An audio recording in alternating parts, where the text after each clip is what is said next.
it's a lot harder. It's a lot more work, I think, to make comics. It's a lot, and a lot of these people that make them, they do it because they love it. And a lot of these guys, guys and girls, died broke and penniless, and they made some of our favorite books. So they weren't celebrated like rock stars, So in some ways, it's harder. And if you want to start a band, you could just go start a band. If you want to be in a big band, well, that's a different story. I guess the same goes for comics. If you want to make like the next Watchmen or the next Doom Patrol or the next Invisibles, you shoot pretty high and you go for it and you see what you can pull off, Hello and welcome to a new episode of Odd Man Out. Not just any episode. This is our 1-year anniversary episode, the 8-year anniversary episode of Young Animal, and the 8-year anniversary of me and Dan talking, which is bizarre. So I should start off by saying, hi, I'm Colby. I'm Dan. That's fucking right. Today is going to be, I think, a fun episode because, one, we could talk about the most odd man out imprint of all time. The imprint that we literally wouldn't be here without today. So we're going to... It's so true. Yeah, it's bizarre. So I will warn everyone right now, there's possible weird, just nostalgia and love. There's not a lot of hate in this episode. If you came here, if you don't like Young Animal, you're in the very wrong place. I can say that right now. Just get ready for a lot of talk about how cool Young Animal is, basically. I think that's most of this episode. Probably a lot of praise for Gerard as well and everyone involved, because holy hell, the amount of talent involved in Young Animal, even some names that I forgot, whether it just be a variant cover or one issue, so much amazing talent in Young Animal. But I think you probably should start at the beginning, though. Not everybody knows what Young Animal is. I mean, to you and I, this is just like talk of the town, the way things used to be type shit. But it's a, I don't know, Colby. I mean, how do you describe what it was and what it meant? Looking at the promo poster I have lying around, take them way back. Take them way back to like 2016. Let's do it. So let's start building this brick by brick, if you will. So this entire story starts with one dude, a person that would go on to make a lot of stuff we love. That one person being Gerard Way. Most people know him from My Chemical Romance, a little band you might have heard of. Went on to go do some big stuff. But long before that, Gerard was heavy into comics. So much so, he was 15. He's published with On Raven's Wings, a great little Crow-inspired book that, although impossible to find now, is a really fun little title.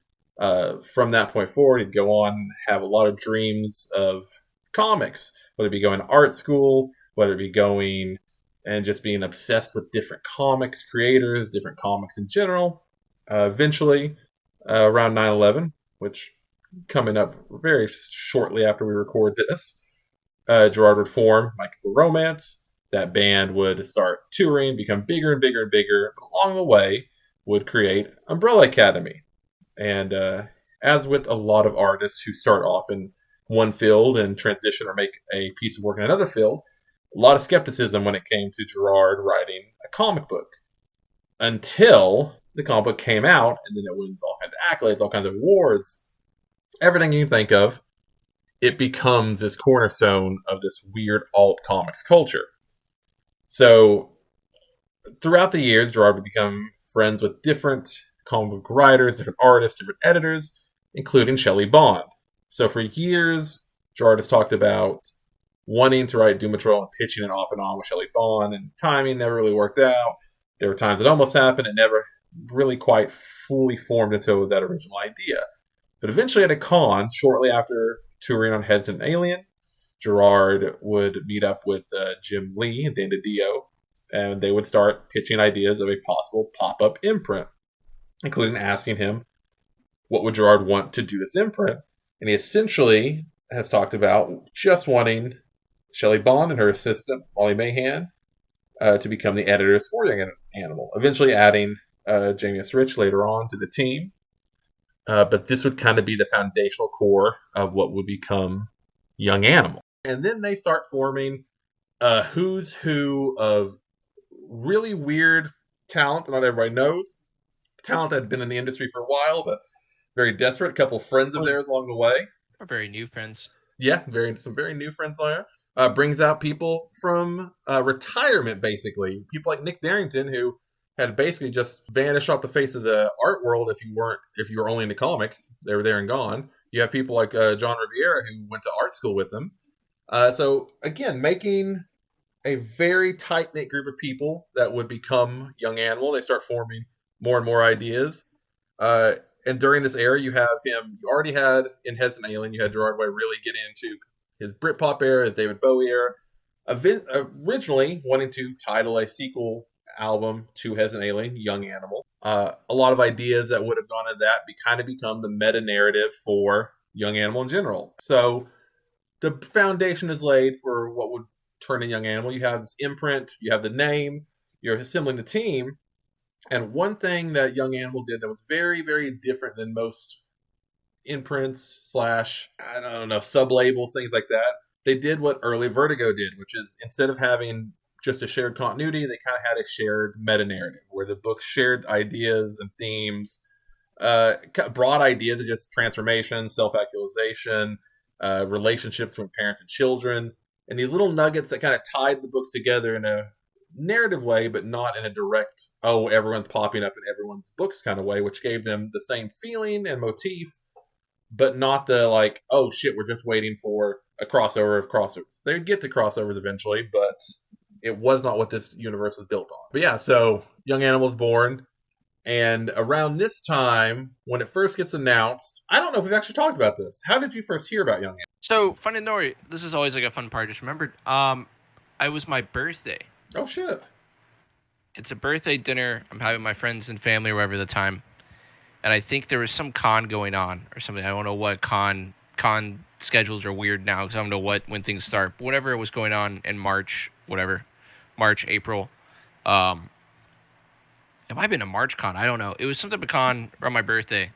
And there's an announcement Gerard Way's working on stuff. And I was like, cool. And he's like, hey, Young Animal. And at the time, I think all we had was like 4 pictures of what they were, the promo images. Yeah, I was sitting at like a family dinner and I was like, holy shit. My mom's like, I don't understand what you're geeking out about. But I was like, Gerard Way, the Mike Kim guy? Yeah, they're doing more comics. And they're like, okay. I'm like, yeah, it's so cool. And the next thing I know, it's like Doom Patrol's happening, which I think Gerard just started like tweeting about more. A lot of those Vertigo stuff. Yeah, the Twitter era, which was when Twitter didn't suck and G was on it.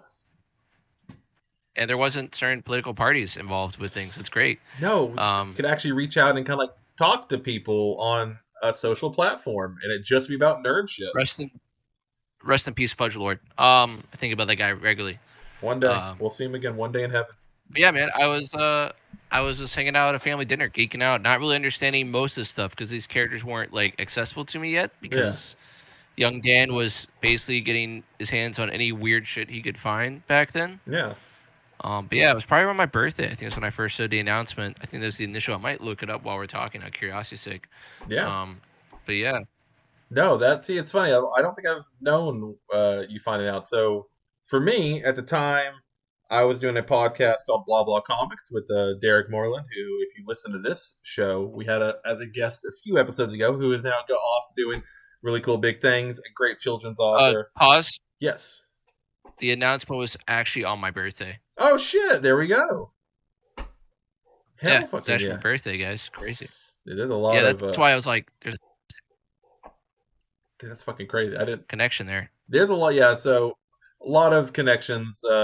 Again, that might be the theme of this episode. I think it's connections and weird shit. Because Young Animal, if you didn't notice, Odd Man Out. We are officially 1 year old now. We started the podcast on the date that Young Animal launched Doom Patrol, which was they launched theirs September 14th, 2016.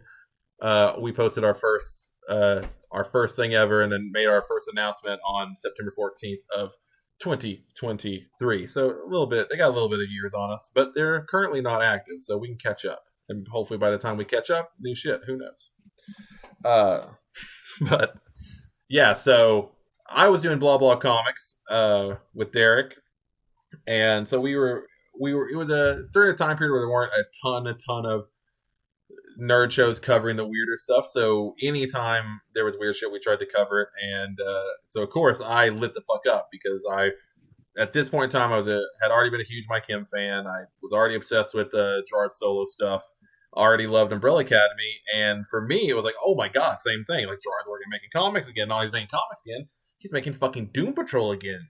This what? Doom Patrol's coming back, and it's Gerard Way. This is like the first person that seems like could actually get to the weird levels that at the time I had read Morrison's run, I had read Pollock's run, but I had kind of dived a little bit into some other stuff, but not really. So those are my main focal points for it, and I was just excited. And of course, Becky Clinton was already semi-attached / rumored to be a part of it to some degree. They'd already worked together on Killjoys.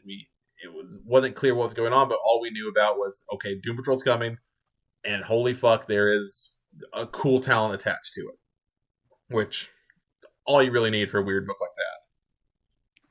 Should we talk about the other titles announced besides Doom Patrol? Oh yeah, we're just Doom Patrol. Oh no, 3 more.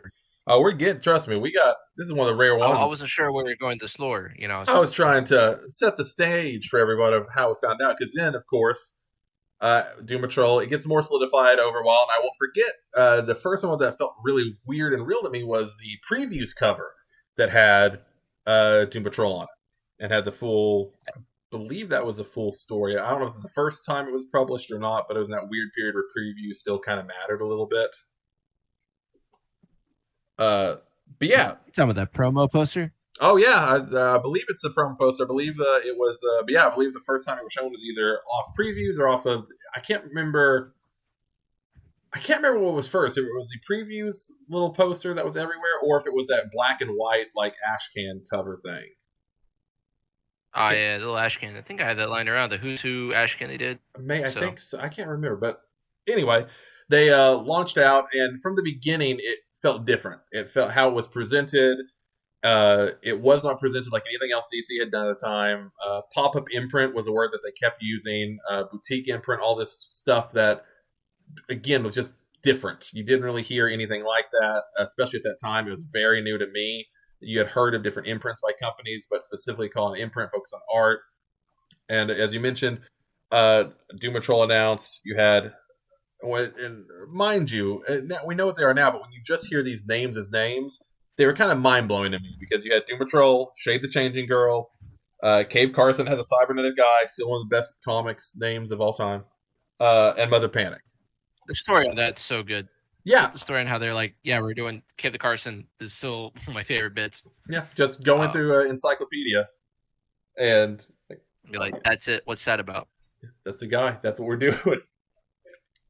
But yeah, so... Yeah, that's the original 4. Yeah, the original 4, which, again, I can't put enough importance on the fact of how at the time, in 2016, it's funny because Young Animal now kind of clouds my memory, because I can't remember what else or what I was into at the time besides excited for, or anything besides that. I believe maybe Snyder's All-Star Batman was going on at that time that I was hyped for, but...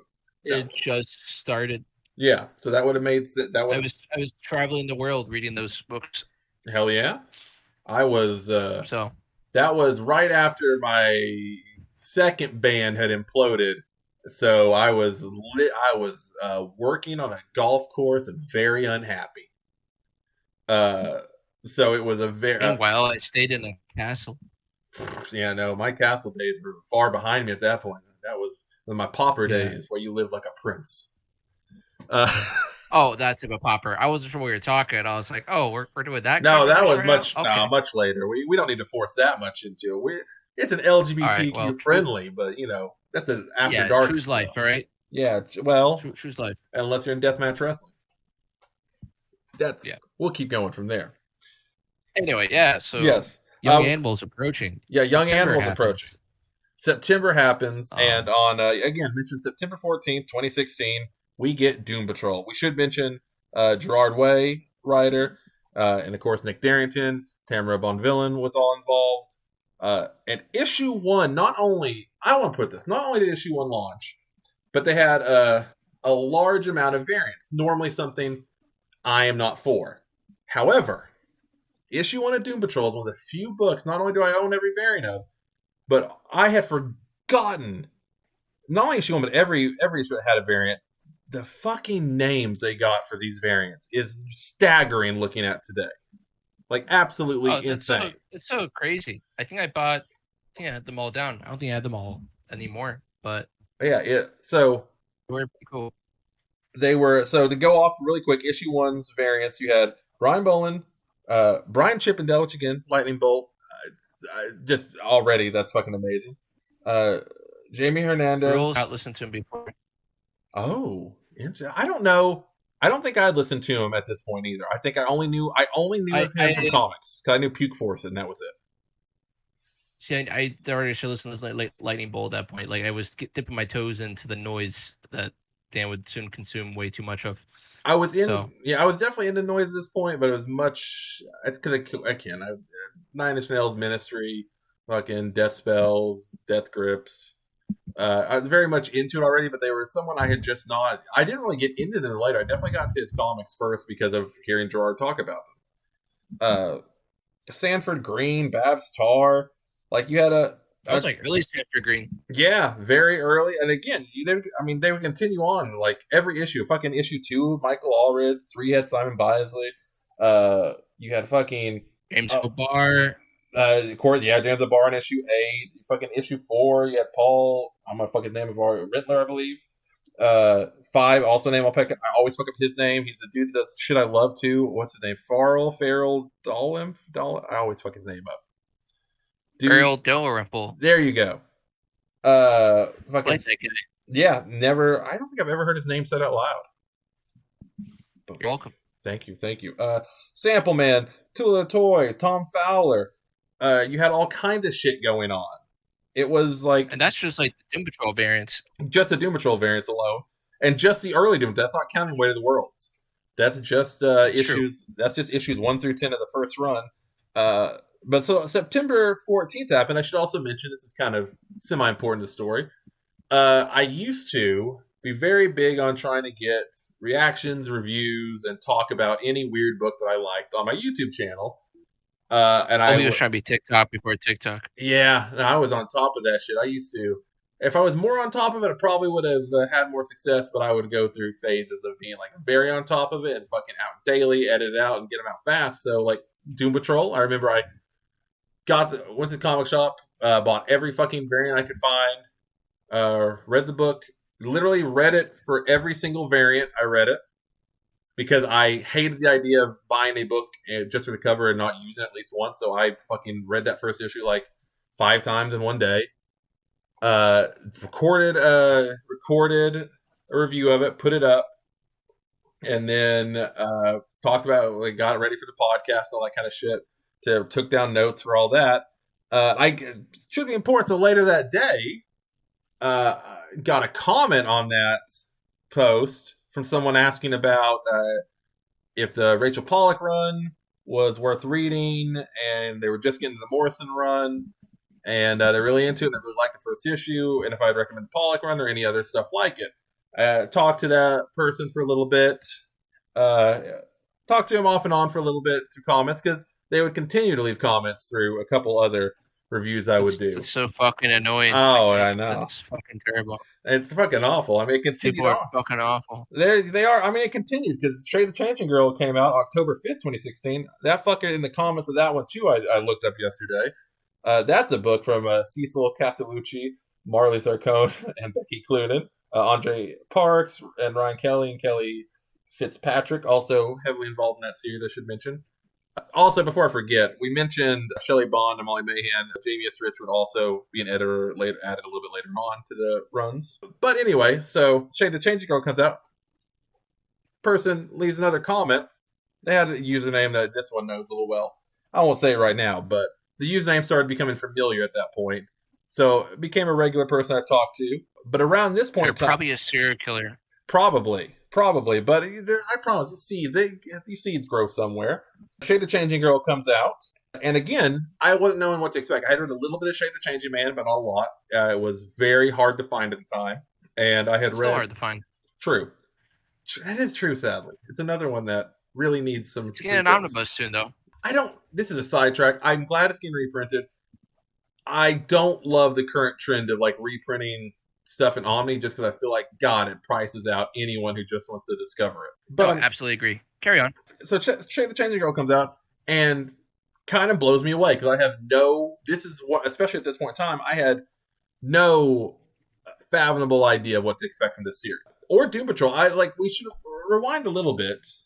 Doom Patrol, do you remember your first reactions to it at all? Or like reading it for the first time? The very first issue? The first issue.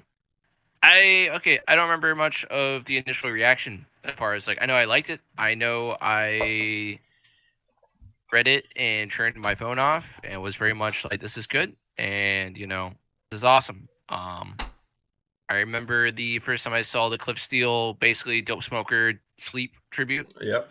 Dune piece. And I was like, this is a Dune thing. I would understand what that would mean for a while because Dune was still like that's a thing. I don't know what that is, but that's a thing. It's out there. And I thought it was really cool, really weird, and I didn't fully understand what was going on, but I was like along for the ride. Yeah. And I thought it was pretty freaking cool. However, the guy at the shop that I was hanging out at the time did not understand the book and thought it was trite and the worst thing ever. Yep. It didn't make any sense to him. But that's a different rant for another time. So. Yep.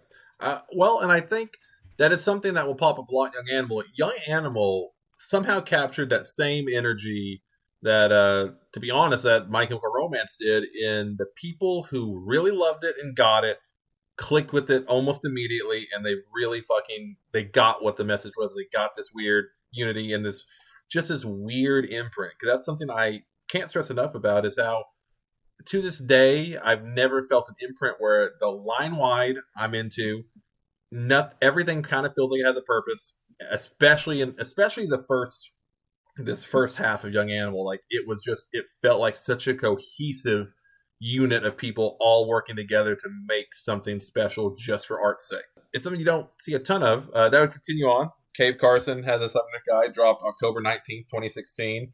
John Rivera, Gerard Way, Michael Oeming, Nick Filardi. Names tonight.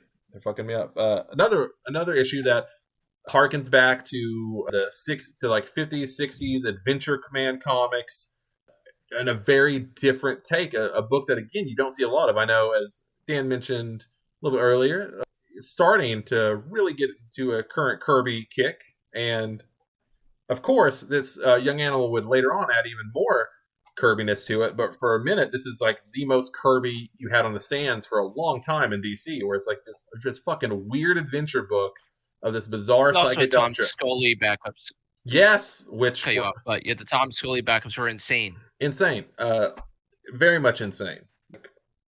It's so much fun. Again, all these books, the backups fucking mattered and were very, I don't know, were just something out of left field that I don't think anyone expected. That would continue for me. Mother Panic, dropping November 9th, 2016. Jody Hauser, Tommy Lee Edwards, Sean Crystal, Jean Flores Bolu. Mother Panic hit me like a ton of fucking bricks. Because at the time, I had, like as mentioned, band imploded, moved in with my grandma. Their health was poor. I was helping take care of them. And so a book about a debutante who had to take care of their sick mother and then just was ultra violent at night very much spoke to me. The Mother Panic, next to Doom Patrol, was by far at the beginning of the book. Like, I loved them all, but Mother Panic and Doom Patrol were my fucking shit when it first kicked off. It's like Doom Patrol and Shade. So I was just reading Shade the Changing Man for the first time then. Yeah. So I read all that. Should mention, so these first four come out. I'm like digging in. I can tell something different because it's the first comics imprint where it's making me talk to other people. And I'm seeking out the people to talk to, whether it be online, whether it be in person. Like, dude, these are great. And again, kind of started with that person leaving comments. And I kept talking to them. And I kind of got this idea to put together a weird little audio documentary about just the effect that Young Animal was having on people. Because I noticed that everyone that was into Young Animal was someone that like felt almost instant kinship with, where it was fucking crazy. They somehow made these books just for this grouping of people with these similar interests, a similar style. So I eventually started hitting up these people about like, hey, would you mind being on this like weird audio documentary thing I'm trying to do? Just be a quick interview. I'm going to cut it up, splice it together. Just something to kind of show this fan base off, but to also kind of just really read the room on what it is about Young Animal doing it. So the first person I hit up was someone on those comments, which is now thankfully the motherfucker I do this podcast with, Mr. Dan right here, which still is shocking. So I will say, for anyone who doesn't say comics and do shit, this fucker has now been in my life for 8 years because a comic book came out, which is kind of insane. Oh, my buddy Sammy Sosa works in mysterious ways, man. Mysterious ways. It's That's true. just me believing in God, but we can save the altar call for later. But yeah, man, that was crazy. It's like 8 years ago. Yeah, I have never asked you this. When I like message you about being on a fucking, not the podcast, but like being on a Young Animal project, what was the initial reaction to that? Because I think I just cold messaged a lot of people about it. I think I was nervous but down. That was also like we had been talking 8 years ago, you know? Yeah. I was a different Dan then. True. Different ways, more ways than one. True. My hair was some crazy color then too.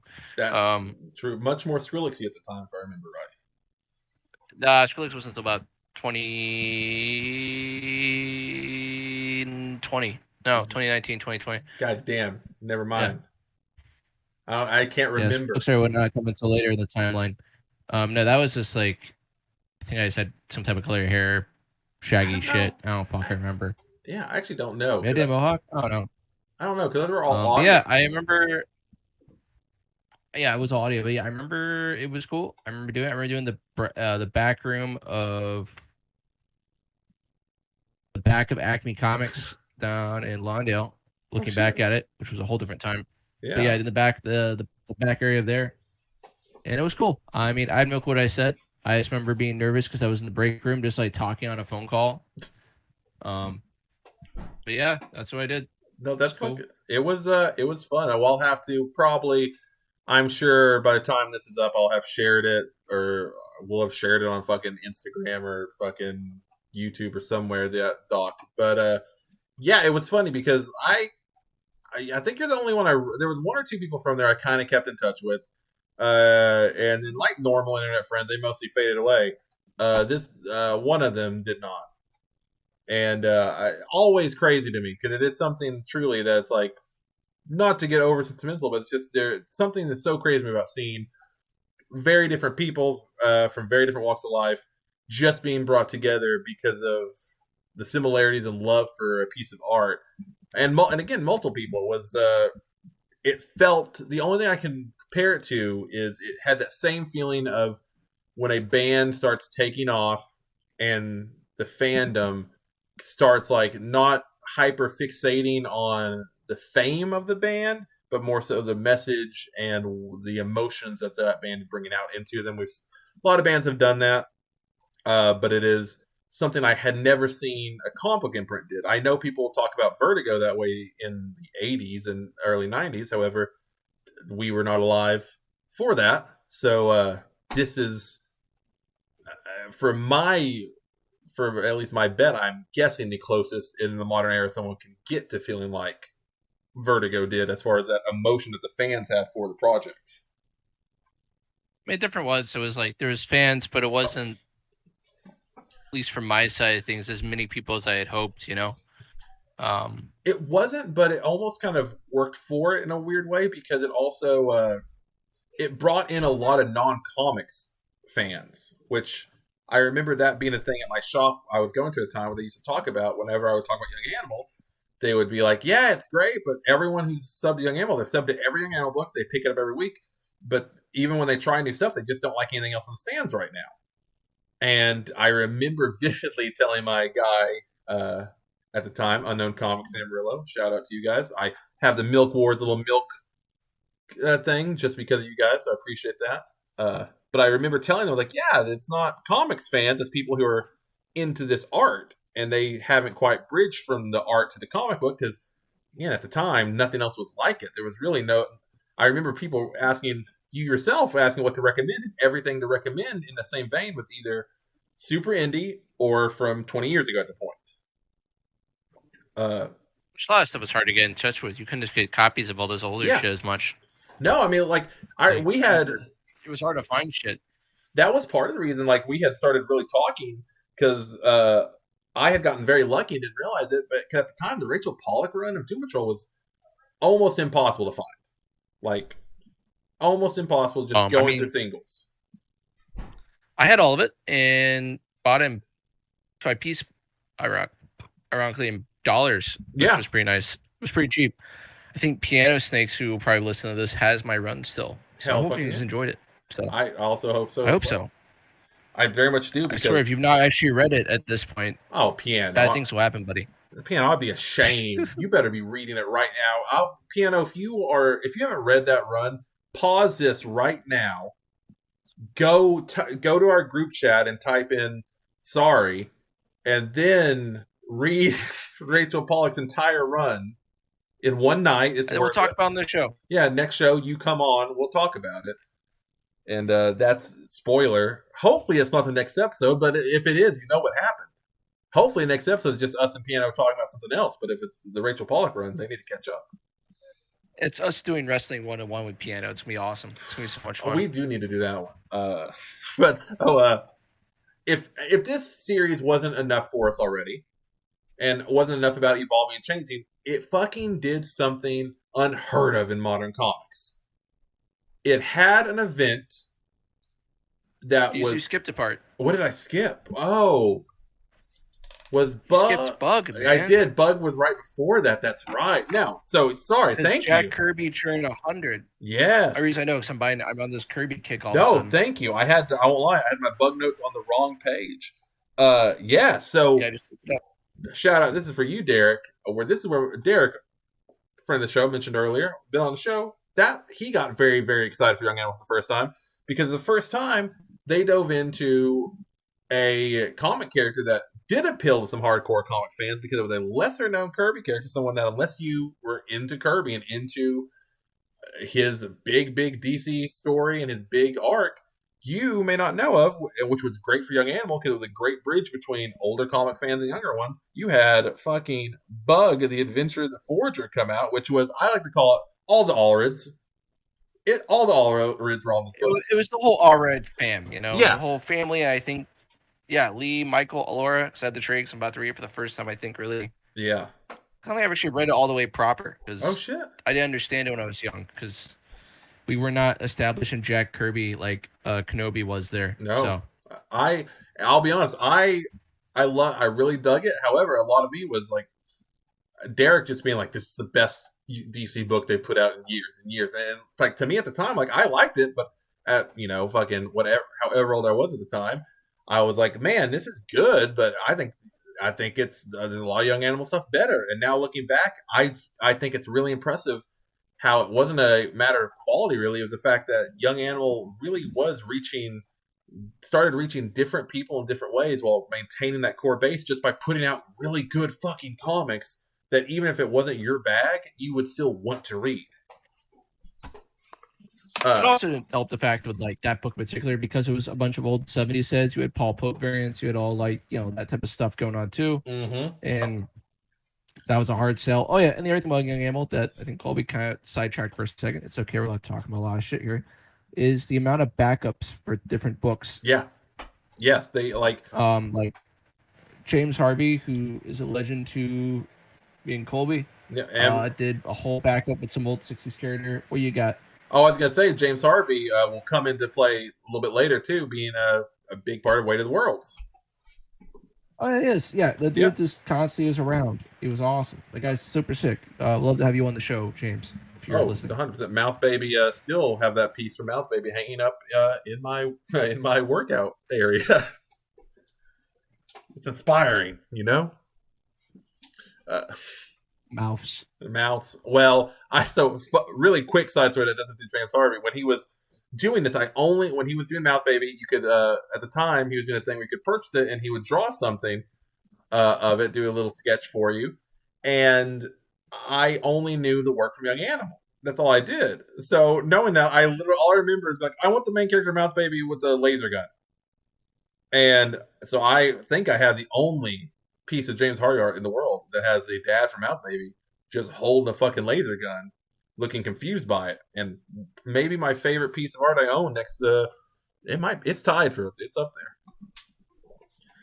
Sorry, quick aside. Hart, an amazing motherfucker. But anyway, going back to the backups. Yeah, dude, the backups were great because even though a lot of them weren't like how to put it, they almost felt like a beautiful, weird sampler at the end of just like some weird. It felt like changing the TV and you flipped from one show to another already in progress, but in a very good way. Yeah, and there's a lot of like legendary creators, daughters, or family members working on stuff. I can't remember. Then I feel like one of the Kuberts or Hernandez. I think one of the Hernandez people helped out too. There's a bunch of this random ones that a ton. You don't see people. I wish I was trying to look it up because I don't own all the issues that like pop through everything. Even though I do pick them up very soft when I see them for cheap. Yeah. But there was a ton of those weird backups of stuff. That were super cool. You can carry on to like the big thing because I know that's what you're trying to get to. But so you get to talk about Bug before you. No, I'm glad you did because Bug is an important piece because it's one of those. It was the first piece of Young Animal that they added beyond the core team that was like something different, something out of left field, something that just felt again like it wasn't part of this, the norm, and it was something that we would see go in their first big event. Because their first big event, to the state, their only like giant crossover event was Milk Wars, which brought Steve Orlando on the team, which was also not the first time we saw main DC characters in it. We of course saw Batman a little bit in Mother Panic. I believe we had seen Superman at Cave Carson at this point. I can't remember. Yeah, they're like heroes. I mean, yeah, you had all that stuff. Batman, Superman was teased. Yeah, we'd had a. I can't remember the Metal Men. Yes, Metal Men. We had a little. That's like a deep cut. Yeah, true. We'd had a little bit of DC proper in there, but Milk Wars was announced, and Milk Wars was announced again. Some of my favorite marketing ever, which was just the milk cartons, and you just saw Superman. The promo pictures always stayed in my head as Superman as a milkman, Wonder Woman as a generic traditional housewife, and Batman as a priest.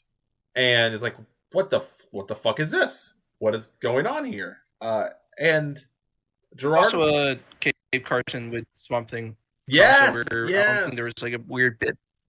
No, that is correct. It's crazy. It was insane, and like they went on Milk Wars to somehow successfully make a comic book event that was critiquing comic book events, the fandom culture, fanboy culture, the homogenization of weird art into mainstream normality, and do it all in a way that somehow continued to be an actual comic book story while also just kind of insulting in a good way every flaw with the, at the time, something that sadly has just grown now, but at the time, just the fucking worst of, hey, if this have a fandom, we got to make 4,000 merch items for it. Oh, we got to make 5 interconnected movies about this. Okay, by the way, we got an event. We got another event. We got another event. But it's also like half. Oh, I cut you off. Oops. Oh, no, go ahead. Sorry, there's like a delay where I set up, I think. But no, there's also the part that like Gerard's run the first 12 issues. A lot of by the end was talking about the continuity of comics and being needed, along with I forget the payout, and I would have pulled the book out off my shelf. But there's a chunk where they talk about the panels in between stories. Yes, which has always stuck out to me. Which is like there's a weird Grant Morrison type tribute. But there's like all these like weird, deep like. We love the medium. Here's why. Here's what you can do with it. That like some people may not have saw. Maybe I just was way too deep already by that point to be like. I mean, Colby's kind of watched the evolution of Dan's taste over the years. It's been fun for him, I bet. But yes, that's one of those things where it's like this the way we're laying out stories wasn't just like okay, we're gonna be a bad guys. It was like let's talk about emotion and shit. But yeah, go on.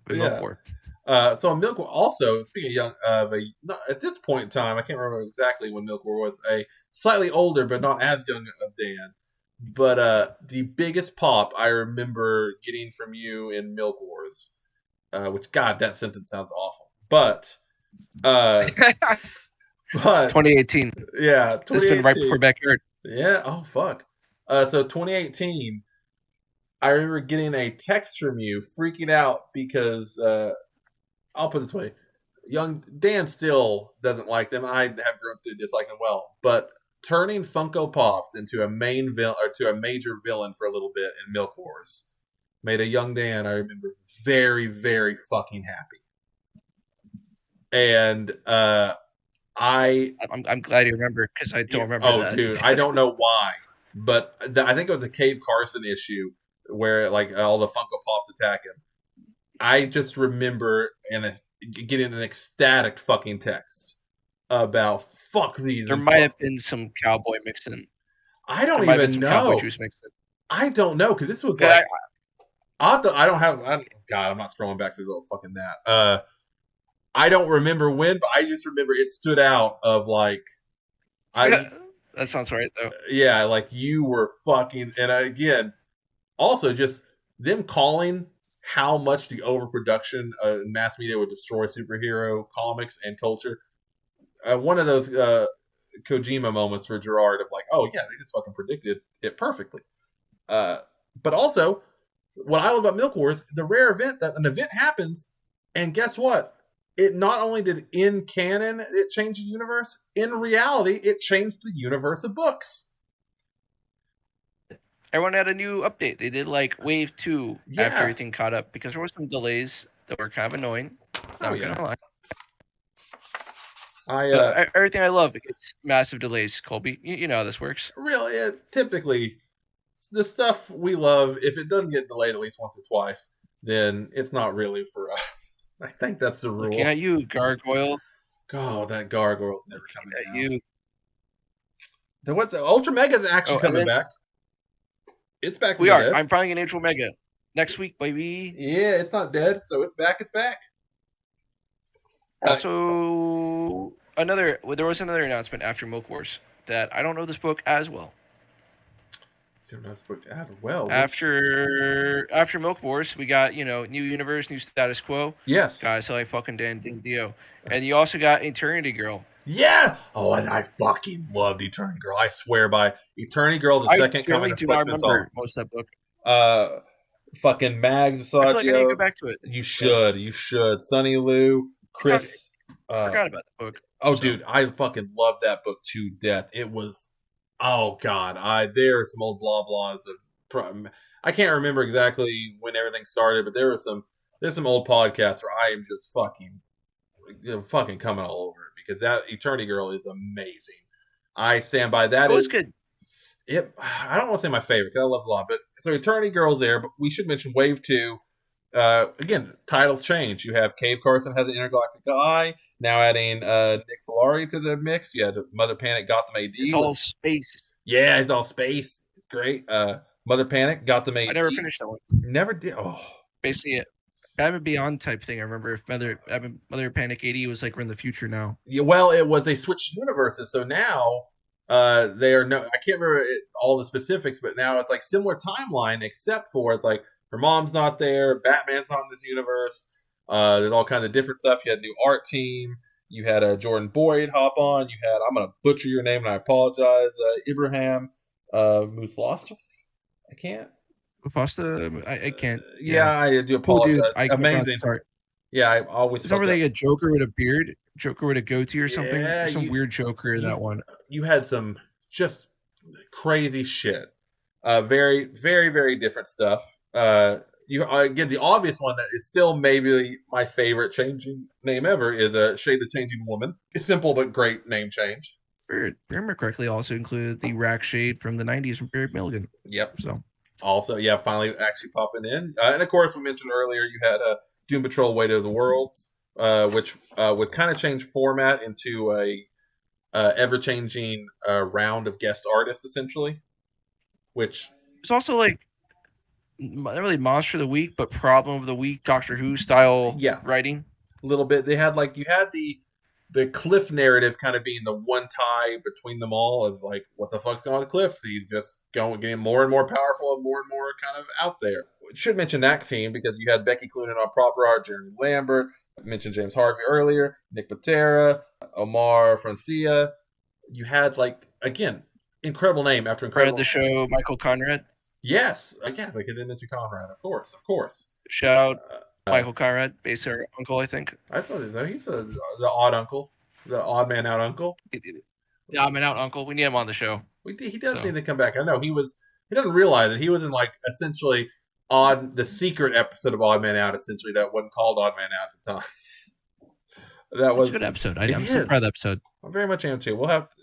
We do need to have them back, especially now we're celebrating a year and we're celebrating some of their work because, again, Way of the World, you mentioned Problem of the Week, but it was so cool to see the Doom Patrol be thrown into just these completely different scenarios than we had seen them in before. And that's saying something for Doom Patrol because we had seen them in a lot of fucking weird scenarios.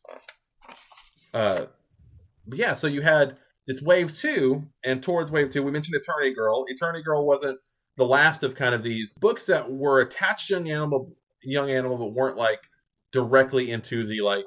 They weren't a big part of any crossover or anything like that. You also had a Collapser enter the mix, which was Mikey Way, Sean Simon, Elias Caronzi, Chris Peter, and then you had Far Sector, which would be the final Young Animal book. N.K. Oh yeah, N.K. Jemison and Jamal.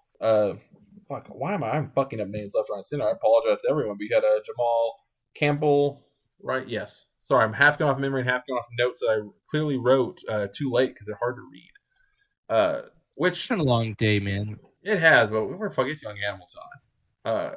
Which was Far Sector it's interesting because Far Sector has gone on to have like a second life, almost not attached to Young Animal anymore. Like it just had the compact edition released. It just the characters from there have popped up now in a couple of DC original animated movies. It's did not realize that. Yeah, Far Sector, and again, also both great, very different. Also won some awards too, I believe. I believe so. I believe you're right on that. Yeah, I think it went. I'm double checking the information. Yeah, that sounds right. Ignite Award, I think is what they're called. Yes, I know. And a Glad Media Award. Yes. 3 Eisner nominations. And a Hugo Award. Some small, some cool, pretty impressive stuff. Pretty impressive stuff all around. We had again throughout this, I keep saying it. The art throughout of it, there was never a bad artist on any piece of a Young Animal work, whether it be a variant cover, whether it be a backup artist or anything. Like everything just felt purposeful and felt like even if you didn't like the style, holy hell, was it something fresh? Yeah, it definitely was. All around, and that was it. Yeah, that was it. Came again, Far Sector, I believe. I can't remember when the final issue came out, like either late 2019 or maybe 2020. I think early 2020, like right before the Dark Times happened. Yeah, so. It was.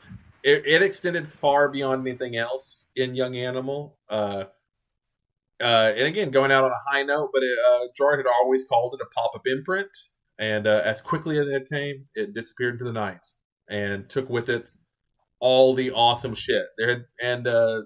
I still feel like there's just with it going away, with Vertigo proper not being around, there has kind of been just a weird hole in the comics world for those kind of books for a while now. And they got Black Label, and I think Black Label sometimes works really well. Gargoyle and Plastic Man so far have been incredible. Quick tangent. The new Plastic Man book, if you're not listening to this, is fucking amazing. It's body horror. Colby's calling it Vertigo style Plastic Man, Dude, going from it's just great. I just love Plastic Man, always have since I was a kid. So this is just the greatest thing. It's either way. Fantastic. So holy shit, I might have to send it to you. I found the Dark Knight Strikes Again issue that kind of heavily focused on Plastic Man, but in the actual issue form, the Prestige.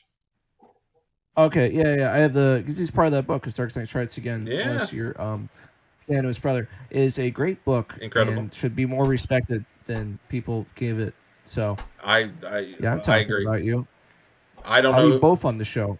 Come all the on. Savage Brothers at me. Let's go. Yeah, if you want to fucking talk about Dark Knight Strikes Again, I will defend it all day, every day. There's been cool stuff with Black Label though. Oh, Black Label's great. It's not. But it doesn't. Nothing has that. Nothing has that interconnected feeling like that. Again, like Vertigo just had a fucking flavor. Young Animal had the flavor. Black Label is a label. It you can put anything you want to under it. I think about the Vertigo books, especially like the DC reboot style ones they did, is that you could see those guys hanging out, Yeah, so I think, and I think that was part of the appeal. Part of the appeal for sure, and I think it. So again, to get a little sentimental, Young Animal was clearly a huge influence on us. That's what launched our friendship. What launched this show. Like Odd Man Out would not exist without Young Animal. We wouldn't. A lot of our style wise, when it comes to how we produce things, a lot of why we want to, and also kind of our goals, where it's like similar to Young Animal. Our goal has never been to be the most profitable or the biggest fucking nerd comics, music, alternative, alt culture podcast there is. Our goal has always been like connecting awesome weird people with other awesome weird people, because we saw that the possibilities with it with Young Animal all those fucking years ago. Could have been a pasture if it weren't for Young Animal.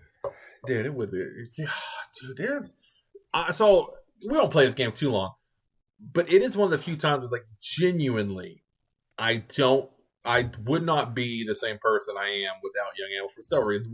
Clearly wouldn't be here.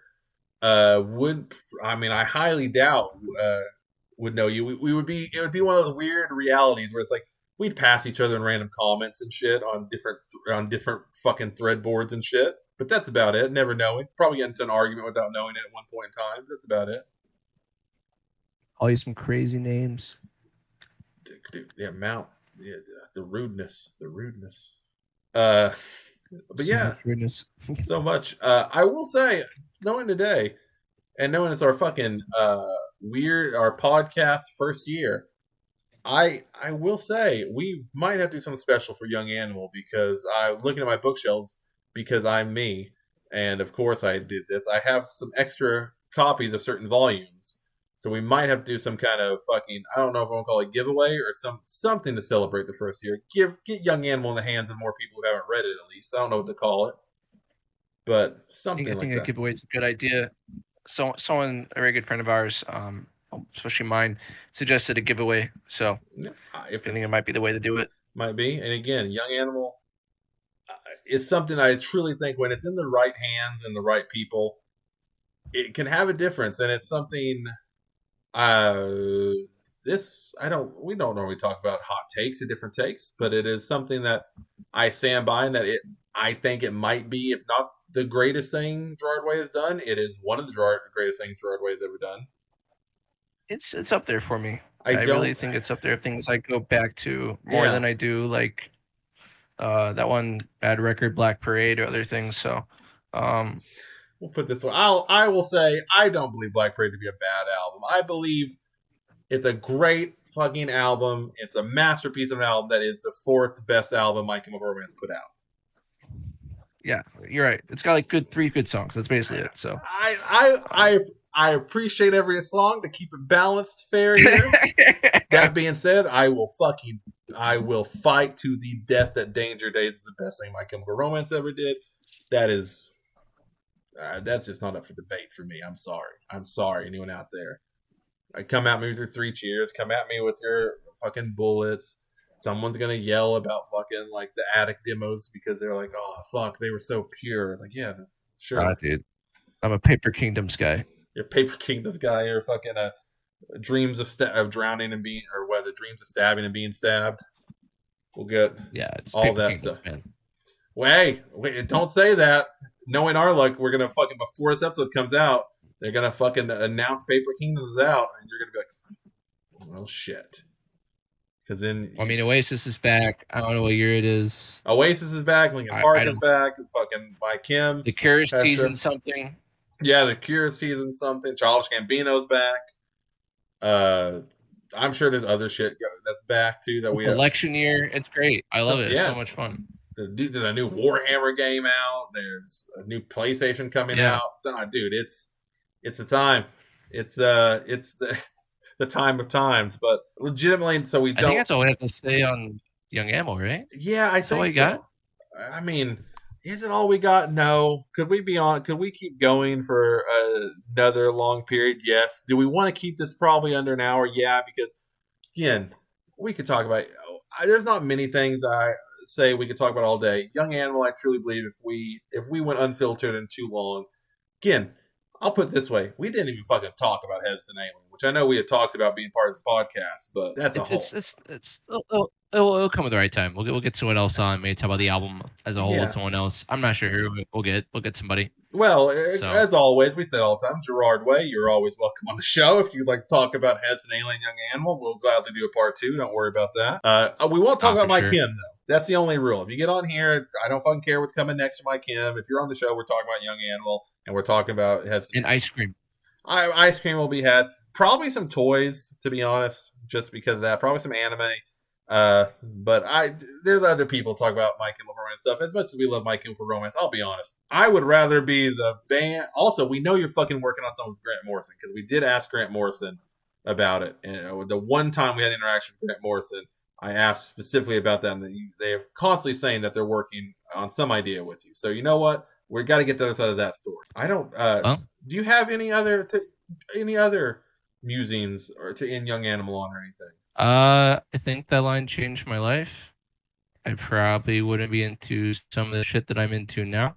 Probably would not have been doing this stupid ass podcast for so long with you for so many years, you know? Fair. Hey, it's year 1. We don't talk about previous projects. We were just dangerous humans, man. That's all we ever were. Yeah, that's all I got. I will say, legitimately, as cheesy as it may sound, a giant thank you I know from both of us to anyone, whether you were a letterer, a colorist, a fan, someone who just listened to this podcast and is talking about how much we love Young Animal. If you had any involvement in Young Animal, thank you, because it was something truly special to both of us, something that clearly helped both of us quite a lot, and someone that I hope we very much hope to strive to be able to have even somewhat of that kind of impact. And yeah, legitimately, Young Animal is something that if you haven't read any bits and pieces of it, seek out, go read, go find it.